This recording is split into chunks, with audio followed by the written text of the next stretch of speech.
Hey crafty cuties, welcome back to Paper Terrace. If you're new, I'm Jessica. Today we are going to make some little faux vintage stamps using scraps and book pages. Here are two that I already made.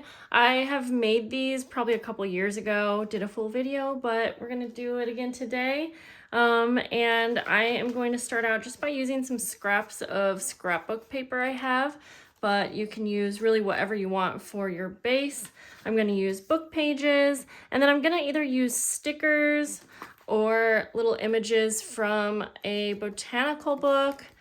And I do have this stamp set that I did get from Amazon. I'll link it below.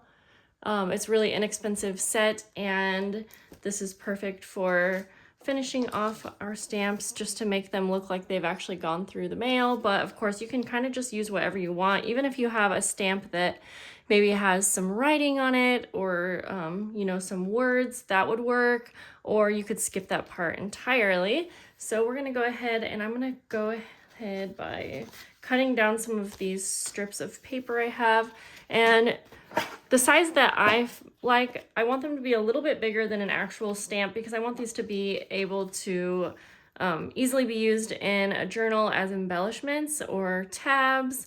So I like to go with about 2 inches by 1 3/4.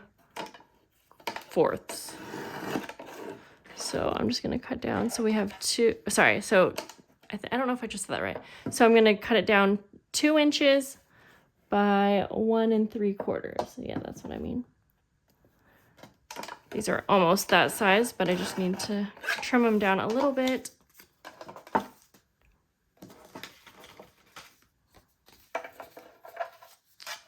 And I like to make a few at a time, so it's just a little bit easier to kind of mass make them. So 2 inches by 1 3/4.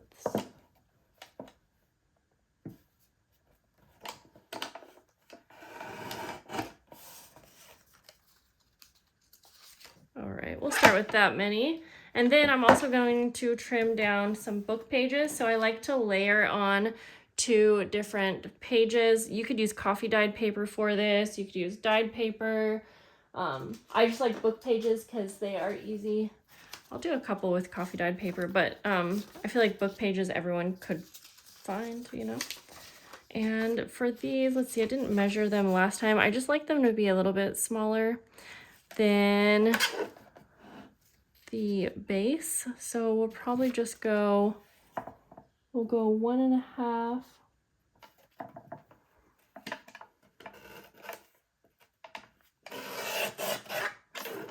So let's see. Whoops, sorry guys. let me see. So yeah, like 1.5 by probably 1 3/4. Bring this over a little bit more.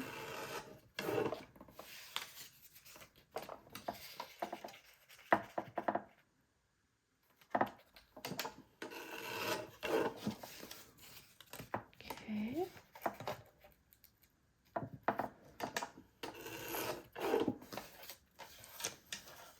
I'll cut down a couple coffee dyed papers also. So we'll do 1.5.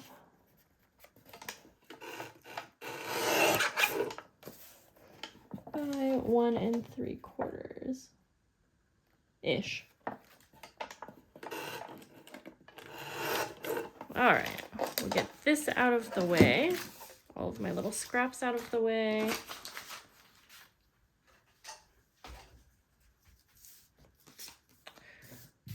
Okay, I'm gonna go ahead and, so what I like to do next is I like to use my shears to get that jagged edge, but you can get really inexpensive scissors that have the little zigzag design. You could skip this part because they're still gonna look really cute as embellishments. And I just kind of go around the edge, just trim a little off just to get that design. I'm not really too worried about having an exact size of the finished embellishment. And you can make these go along with any theme that you like. That would be really fun. If you wanted to do all floral, all mushroom, all botanical, that would be really fun to do a bunch of these up for a journal collection or just even one journal. And you could use these as tabs. You can use them as little toppers on envelope flaps. You could use them as little teeny pockets or to go on a pocket. So many different ways that you can use them. Really fun to make up. And you get to use up your scraps. Alrighty. I like to keep the second smaller piece just how it is. So that it kind of fits in there like that. Okay, yeah. I'm gonna go ahead and just start by gluing these down. I'm just gonna layer on the papers. I'm just using my wet glue, but of course you could use any kind of glue or tape adhesive that you like. You could ink up the edges if you wanted. In fact, I'll do that. Let's see. I'm just gonna grab my Distress Oxide and brushed corduroy. And I'm just gonna go around the edges, but you could ink up the edges of both papers if you want to add a bit more dimension. Just kind of go like that.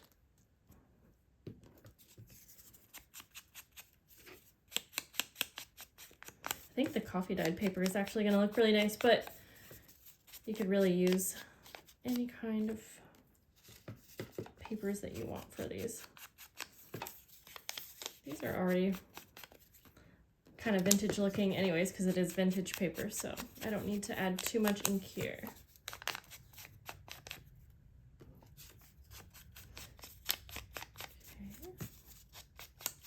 Now, this part is also up to you. You could add as many layers as you want on these. I kind of like them to be a bit more simple, which is not like me usually, but I feel like that kind of gives a more authentic feel to what a stamp would be like. I could have probably trimmed down the book pages a little bit more, but that's okay. Will on this one.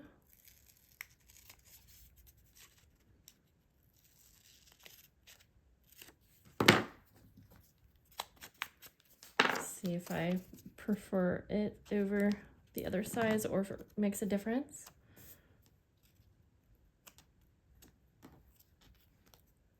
That's okay, actually.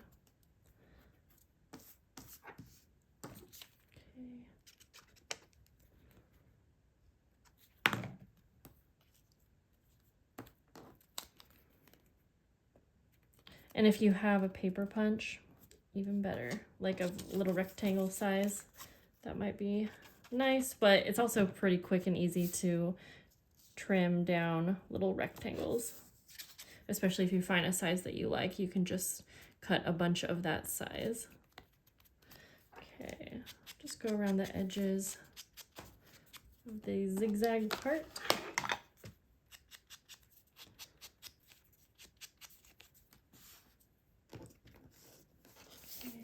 It is really hard to craft with nails. I don't know how people do it. I got my nails done for my sister's wedding.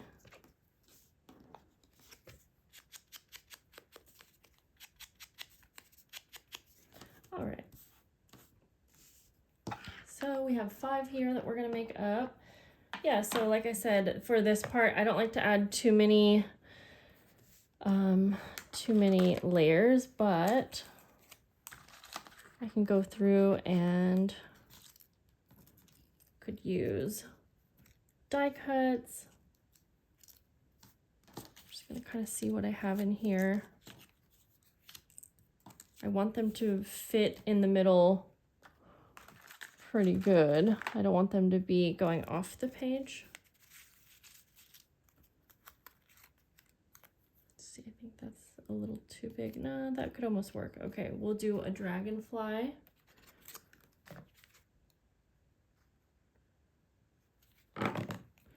Whoa, on the book page here. If I angle it just right. Oh, you know what? I'm going to turn it around just because the text on this was upside down. It doesn't really matter, but I think it will look better like that. Let's see. You do need kind of pretty small little stickers or images, but like little stickers work perfect. I actually ordered some little butterfly stickers that are like transparent, and I think they will be perfect for this. Like I said, this is hard to do with nails. There we go. I'm going to use the little sunflower sticker here. We'll just try that out, even though it just takes up a small section. Oh yeah, I could go this way too. I would say it doesn't really matter what orientation you have your little stamp going. Of course, if it were real, it would be, you know, like this versus this, but we can use them however we would like. Okay, I do have some little mushroom stickers that work really well for this. They are kind of like washi tape stickers.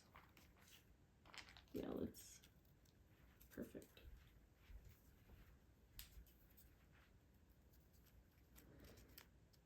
Just gotta get the backing off.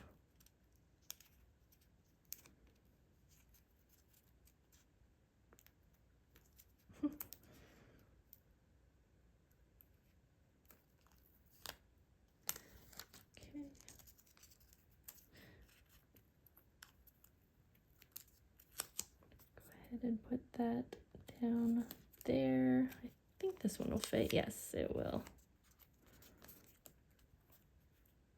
There we go. And then I'm thinking for this last one, we could try out a little stamp.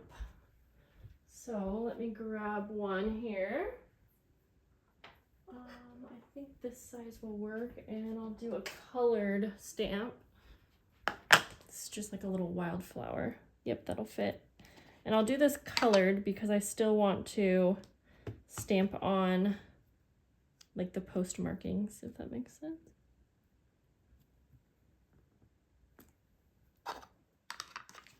Okay, that's cute. All right, so for the next part, I do like to stamp these kind of going off of the paper. I'll show you what I mean. So I like to put a white piece of paper underneath so that I can kind of, you know, stamp off of the like edge of it. And I have two different ones that I like. It's easier to show you on here. I like this one, and then the little circle with like the date and time. But I also had this one. This is a little messy and old, so it's hard to see. It is from Kaiser Stamps though, and it kind of has a collage-y postage stamp design. So I could use this as well and just use like a little portion of it, because you're not really going to be able to tell what it is. And I think that, personally, I think that's how it looks best. So I'm gonna go ahead and I'm just gonna stamp like half of it, and then I'm just gonna go up here, and I am stamping over the image just because I think that's how it would really look on a stamp. But of course, again, you don't have to do this part if you want these to be maybe a little prettier. Yeah, that one really covered that up. So kind of experiment and see what you like. You could also do this with a lighter ink.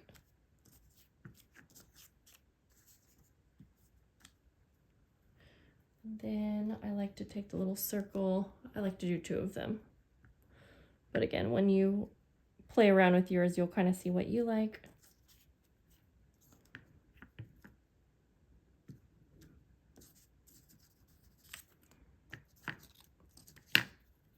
Okay.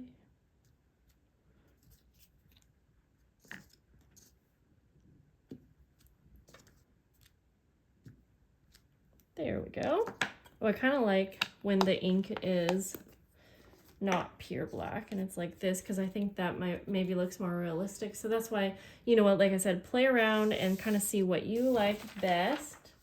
But these are really fun little embellishments to make, and so I hope this gave you some ideas, and maybe you can use up your scraps and make your own. I think these are going to be really cute in journals. So I hope you guys have a lovely day, and I will see you soon. Bye guys.